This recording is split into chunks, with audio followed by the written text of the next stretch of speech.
그리고 그 원장님이 스키를 좋아하셨거든요. 그래서 겨울에는 주말마다 스키장을 갔어요. 근데 여기가 경주다 보니까 그 강원도 정선까지 편도로 한 3시간? 학원 운영을 했는데 결국에는 잘 안 되고 폐업하는 사람들도 있잖아요. 그렇죠. 사실 근데 그게 거의 대부분이라고 전 들었어요. 거의 10명 중에 8, 9명은 다 그렇게 된다고 들었어요. 근데 이 선생님께서는 어떻게 그 10명 중에 그 8, 9명에 포함되지 않고 지금까지 이렇게 쭉 안정적으로 이어올 수 있었던 거예요? 네, 그 비결이 궁금합니다. 안 그래도 저도 처음에 학원을 시작하려고 할 때 주변에서 그런 말들이 많았어요. 이제 학원을 차리면 1년 안에 70%가 망하고 3년 안에 90%가 망한다, 이런 얘기를 굉장히 많이 해주셨거든요. 당연히 제가 가르치는 경험은 있었지만 사업 운영에 대한 노하우는 전혀 없었기 때문에 우려 섞인 그런 걱정을 많이 해주셨는데 저도 당연히 겁이 났죠. 그런데 지금 10년 가까이 이렇게 처음에 꿈꿨던 직장인들의 급여 수준이 있으면 그것보다 조금 더 그 상황은 계속 유지를 하고 있거든요. 그래서 이번 인터뷰 요청이 왔을 때 제가 이때까지 학원 10년을 운영하면서 어떻게 이렇게 10년 동안 견딜 수 있었나 생각해 보니까 자랑할 건 아니지만 몇 가지가 좀 나오더라고요. 처음에 생각해 보니까 아까 전에도 말씀드렸지만 제가 이제 학원 차리고 그해 가을에 지금 아내와 결혼을 하게 되었거든요. 그래서 이 결혼이라는 게 굉장히 강한 동기부여가 되었던 것 같아요. 총각으로서 제가 혼자 만약에 학원을 시작했다면 그 1년 지날 때 굉장히 어려운 시기가 왔을 때 문을 닫았을 수도 있겠죠. 하지만 제가 결혼을 하다 보니까 그 입장이 아니잖아요. 이제 가장으로서 이제 책임을 져야 되는 첫째가 태어날 상황이니까 저는 다른 길은 없고 이 길에 올인을 해야 되는 거예요. 그 다음에 5년 동안 제가 학원을 차리기 위해서 일을 배웠다고 했잖아요. 그때 제가 볼 때 많은 선생님들이 가르치는 일에는 굉장히 자신만의 노하우를 가지고 열심히 가르쳤거든요. 저도 그분들에게서 많은 것들을 배웠어요. 그런데 그 강사분들이 가르치는 일 외에 학원 운영에 대한 그런 데는 생각보다 관심이 덜 하더라고요. 예를 들면 대형 학원에서는 거의 하루에 2-3명은 신규 상담이 있거든요. 근데 신규 상담은 학원에서 가르치는 일 외의 일이에요.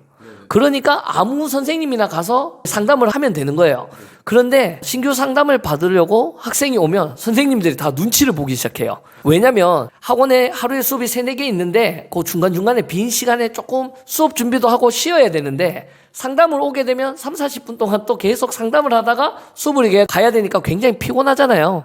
그래서 다 잘 안 하려고 하는데 저는 그때마다 적극적으로 갔거든요. 왜냐면 이게 저한테 이득이 되는, 돈이 되는 일은 아니지만 나중에 제 학원을 했을 때 상담하는 스킬을 배울 수 있는 거잖아요. 그래서 그런 일들을 굉장히 적극적으로 했어요. 그리고 그 원장님이 스키를 좋아하셨거든요. 그래서 겨울에는 주말마다 스키장을 갔어요. 근데 여기가 경주다 보니까 그 강원도 정선까지 편도로 한 3시간? 3시간 반 정도 걸리니까 선생님들이 당연히 주말에는 원장님 따라 스키장에 안 갈라 하거든요. 그런데 저는 그 스키장을 거의 다 따라갔던 것 같아요. 왜냐면 물론 원장님하고 같이 가면 제가 당연히 젊은 총각 선생님이기 때문에 운전을 하잖아요. 그래서 굉장히 피곤한데 원장님과 이렇게 갈 때 3시간 반, 올 때 3시간 반 하면 7시간 동안 원장님 학원 운영에 대한 노하우를 듣게 되는 거예요. 어떤 점이 학원 운영할 때 어려운지, 어려운 상황에는 어떻게 대처해야 되는지, 그런 것들을 저는 배우는 게 굉장히 값지다고 생각했거든요. 실제로 제가 학원을 차리고도 그때 원장님한테 들었던 많은 노하우들을 녹여서 알게 모르게 굉장히 많은 도움이 되었습니다. 그리고 학생들에 대해서 진심으로 대하는 거죠. 특이한 스킬은 아닌데 교육 모토라고 해야 되나? 그런 게 있잖아요. 저도 어릴 때 학원을 다녀봤고 학원을 굉장히 가기 싫고 학원 숙제도 정말 하기 힘들고 이런 거를 알잖아요. 그래서 저는 꿈꾸는 학원이 뭐냐면 학원을 오고 싶은 학생은 없을 거 아니에요. 그런데 학원을 올 때 마냥 가기 싫은 학원은 아니었으면 좋겠다. 그런 생각을 하면서 항상 칭찬하려고 노력하고 또 숙제는 최대한 적게 내려고, 그리고 자상하게 설명해 주려고, 안 될 때도 많지만 그렇게 노력하고 있습니다. 그리고 이제 마지막인데 실질적인 매출에 관한 얘기를 꼭 하고 싶거든요. 처음에 제가 학원을 인수하니까 고정 지출이 얼마 정도 나갔냐면 한 300만 원 정도 나갔었거든요. 월세도 100만 원 이상이 되었고 선생님 한 분도 100만 원 가까이 시간제로 쓰고 있었고, 그 다음에 차량도 그때 한 80만 원 정도 됐던 것 같아요. 그 외에 뭐 복사기, 대여비, 전기, 그다음에 인터넷 다 하니까 300만 원 정도 고정 지출이 있었는데 제가 생각해 보니까 벌이가 어려울 때는 100만 원도 안 됐다 했잖아요. 그게 이유가 뭐냐면 학원을 하다 보면 학원 원생이 늘어서 원비가 600, 700 들어올 때도 있지만 안 될 때는 300, 400 들어올 때도 있거든요. 근데 고정 지출이 300 돼 버리니까 원비 수입이 400이 되어도 지출을 제하면 100만 원밖에 안 되는 거예요.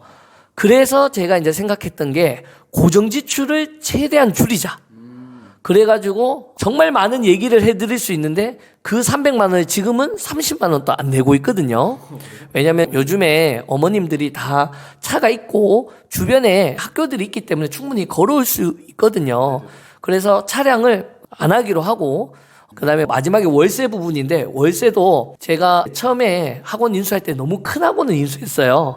학생은 적었지만 충분히 50명, 80명 동시에 배울 수 있는 그런 큰 학원이었거든요.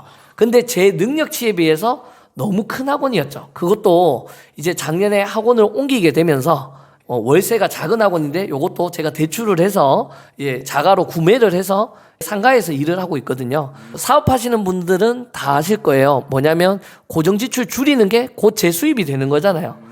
그러면서 내실을 조금씩 다져갔던 게 이렇게 길게 그래도 회사원으로서 받던 금액보다는 조금 더 많은 금액으로 10년 동안 계속 유지할 수 있었던 비결이 아니었나 뭐 그렇게 생각합니다. 그럼 이제 마지막 질문인데 그 사업과 취업 두 개 다 해본 사람이잖아요. 근데 이제 그 두 개 다 해본 사람으로서 뭐 취업을 준비하는 사람 혹은 이 사업을 준비하는 사람에게 좀 한마디 하고 싶은 게 있다면 좀 길게 얘기해도 됩니다.